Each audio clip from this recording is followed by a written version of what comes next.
one of Britain's largest police operations, is tracking a violent gang intent on fleecing the country's security system of millions of pounds.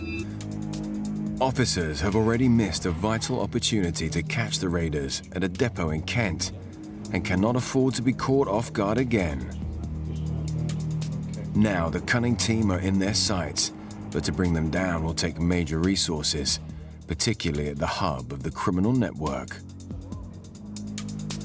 We'd done that by installing a number of covert cameras at the location, which also included inside the unit, and we were able to monitor the cameras from a distance of about 5–10 miles away in order to watch when they were coming and going and what was going on inside the unit without anybody taking any unnecessary risks, if you like, in the locality. We got a bit concerned when you start leaving hard copy devices in places. You've got risks, and we decided that the chances are that if we leave them there, they might get found, and if they get found, we've had it. And the point at which we decided to remove them, Brown actually came right up to one of them, and we thought he was going to swallow it. He got that close to it, and it was a case of, right, let's get the cameras out, that's enough. We're not risking this anymore. Officers had come within inches of being discovered, but despite having to pull this part of the operation, the footage captured told an incredible story.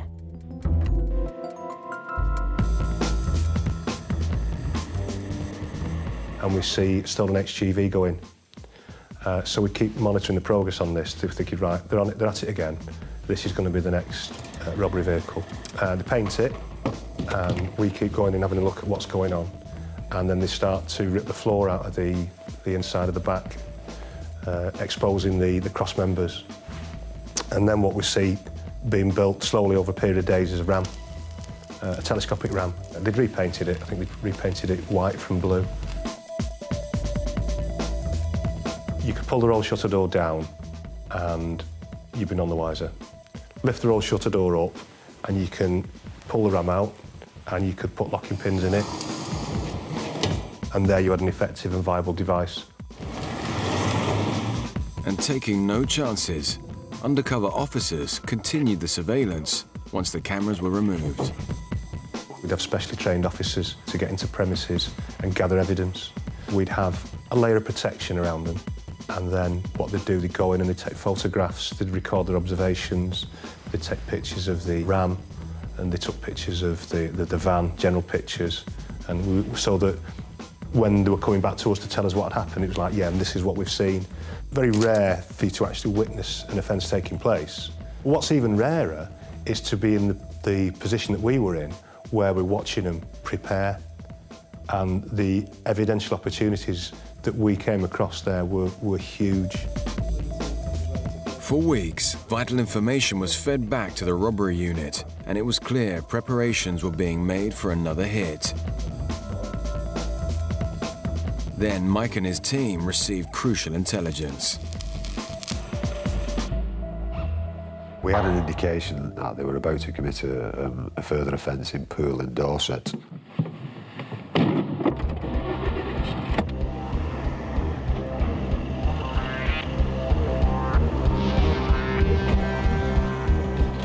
They set off in convoy.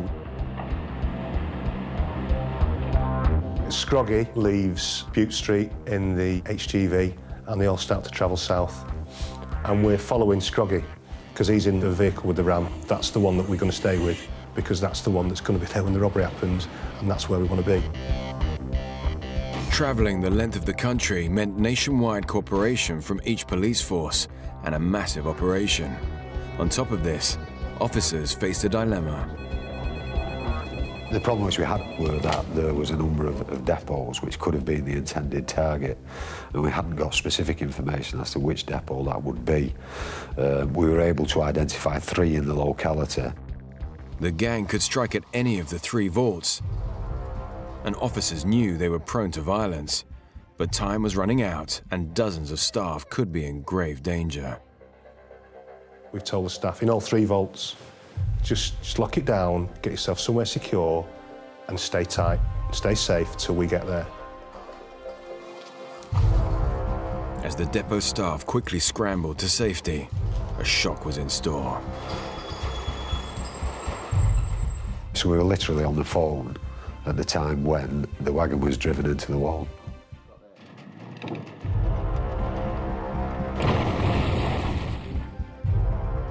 We have one of our officers on the phone, and in the conversation you can actually hear this shuddering crunch as the wall gets breached, and you can hear the panic in the employee's voice. The penny's dropping, this is happening, and it's happening here to me. Terrifying place to be in, but he was safe, he was perfectly safe where he was. The member of staff was incredibly surprised as to what was happening and the fact that he got a police officer on the phone who was describing the events that were going to happen to him at the time they were actually happening. The 3 robbers go in, one waits outside in the M-Series BMW. Well, the unfortunate thing for them was they were greeted with nothing. Much to their surprise, there were no staff on the premises, and to some extent we've been able to secure the money. So having gone to all the trouble of driving all the way down to Poole in Dorset, driving the wagon through the wall, they were left with absolutely nothing. So I should imagine they had a rather look of surprise on their face. And they try to get into the vault. They can't because it's all been locked down. And then you hear a rapid succession of gunshots.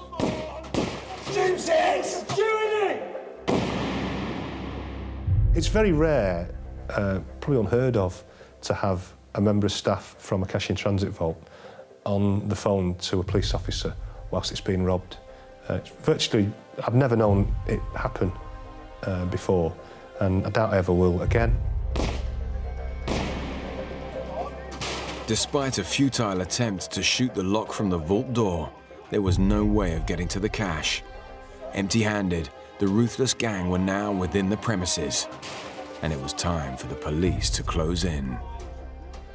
What we're doing at this time is the resources, the firearms resources have been mobilised, and they're starting to be called in to actually confront these men with a firearms team.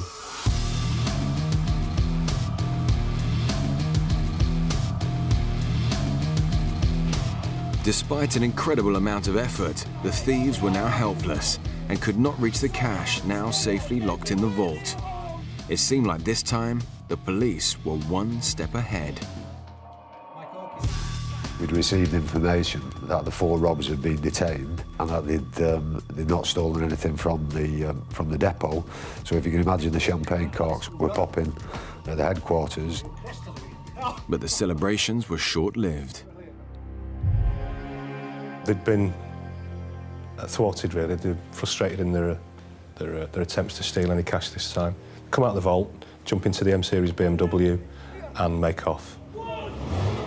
Unfortunately, the HGV had blocked the road, and our firearms team was on one side and the BMW was on the other. This was now the gang's 6th armed attack, and despite the police being so close, they'd somehow managed to get away. And 2 minutes later, we get a call to say nobody's been detained. I'm not going to believe this. They got it wrong. They've got away. Oh. With the gang armed, dangerous, and on the loose, officers were under immense pressure to find them, and fast. What then happens is, for whatever reason, they abandoned that BMW because they didn't have another vehicle. What they do then is they disappear off into the gardens of the nearby houses. What actually happened at that point was an unmarked car. The officers that were inside the car, all suitably firearms trained, were also dressed in civilian or plain clothes. The robbers approached that vehicle probably thinking they were members of the public. They placed their firearms up against the window of the car and instructed the firearms officers to open the car and get out. The firearms officers, obviously fearing for their lives at that stage, quite rightly so, then vacated their vehicle. And the robbers stole that vehicle. You're never going to believe what's happened.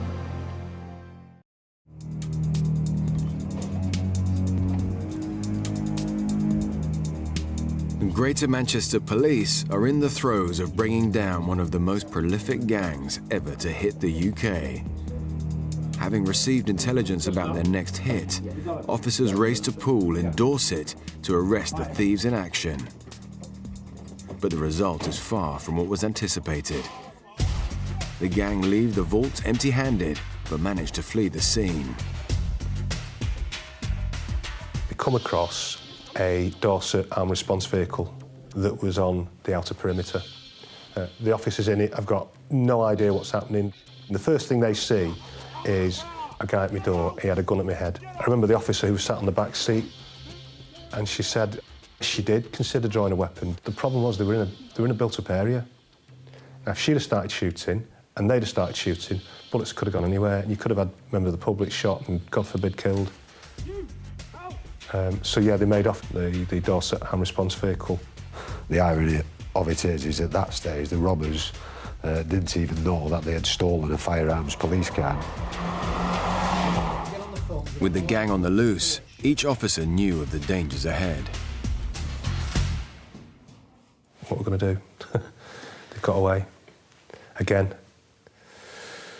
So it's start again, start from scratch. We felt incredibly disappointed, as you'll appreciate. This had been an investigation which had been running for years, and to think for 1 minute that everybody had been arrested, and then to find out 2 minutes later that nobody had been arrested and they'd kidnapped a firearms car was incredibly disappointing for the investigation. It's fair to say at that point that the cavalry were turned out. We had marked police vehicles which were swamping the area around Poole and Dorset. The police helicopter was sent up to conduct observations. And we were able to ascertain in a reasonably short space of time that they'd abandoned the firearms vehicle and were now in and around the south of the UK on foot. Teams of officers scoured the south of the country to locate the robbers. Sometime after the robbery had been committed on that evening, we were able to ascertain through CCTV that two of the individuals who were responsible for the offence, Lawrence Brown and Graham Dorian, had found their way to Euston Station in London. With this lead, it was critical for the police to consider their next move and close in at the right moment. And it was apparent at that stage that they were making their way back to the northwest. And it was highly likely that they were going to do that by catching a train at Euston to Manchester. So we tried to get ahead of the game again and see if we could deploy firearms officers. Problem which we had was the train was due to arrive on a Friday night around 11 p.m, which, as you can imagine, is a very busy time. So it wasn't possible to deploy firearms officers. They are watched very closely. We note that they're carrying 2 holdalls, one each. Quite bulky holdalls.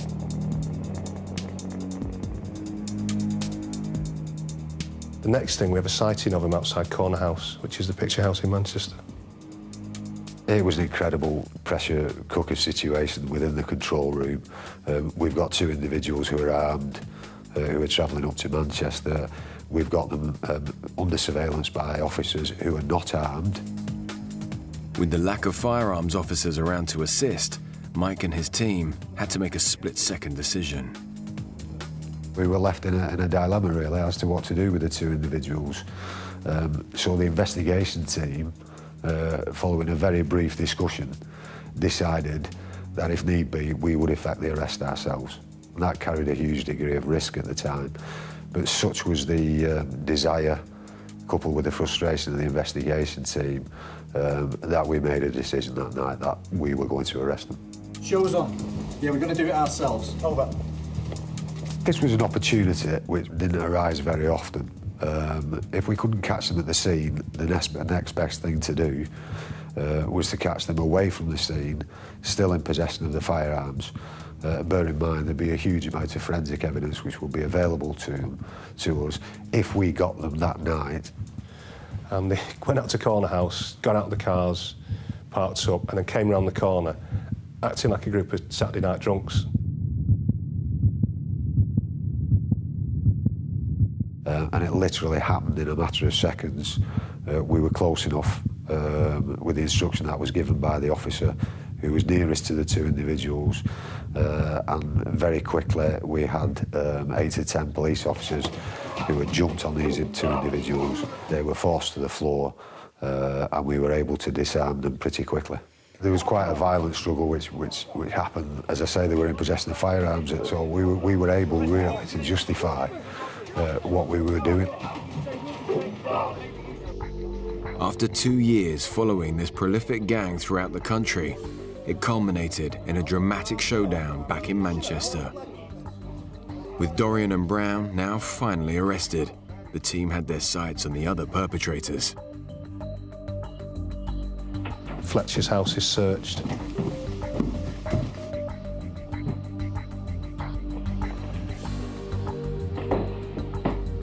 And not only have we got him on surveillance of the 2 units, we've actually got a sketch, you know. He's got a drawing of the ram he's constructed, hand-drawn by him in his house.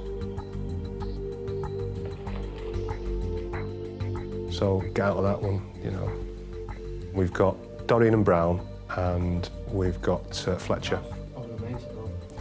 All charged with a conspiracy. 3 weeks ago. Anybody with a black BMW?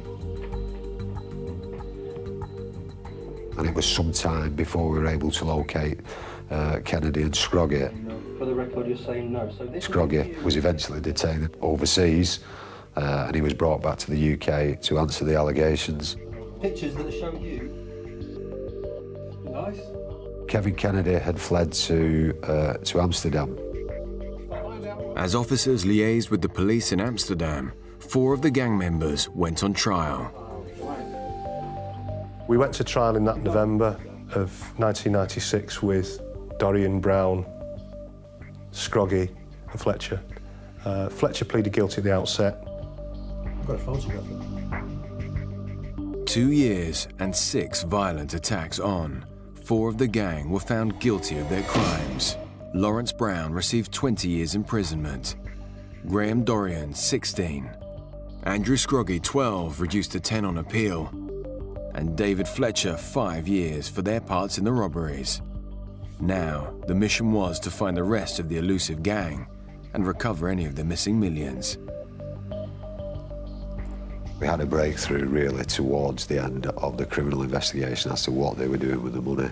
We start to see that they're all getting huge cheques, 20, 30,000 from Bookies. So what's all this about? They can't all be successful gamblers. Yeah, Steve, it's Mike. Listen, I think I'm onto something with these money transfers. Before long, another man entered the frame. Jason Metcalf, a 24-year-old money launderer from Aintree who had connections with the side of the gang in Liverpool. He was a compulsive gambler, but he would bet on short order events, football matches, cricket matches. He would place accumulators.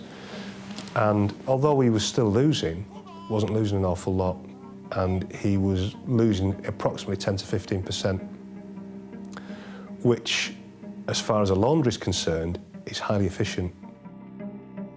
This method of money laundering was new to the police, and as such, the gang had so far managed to fly below the radar and minimize the risk of losing their spoils. Metcalf's intricate knowledge of the betting system meant a lesser chance of losing it all to the bookies.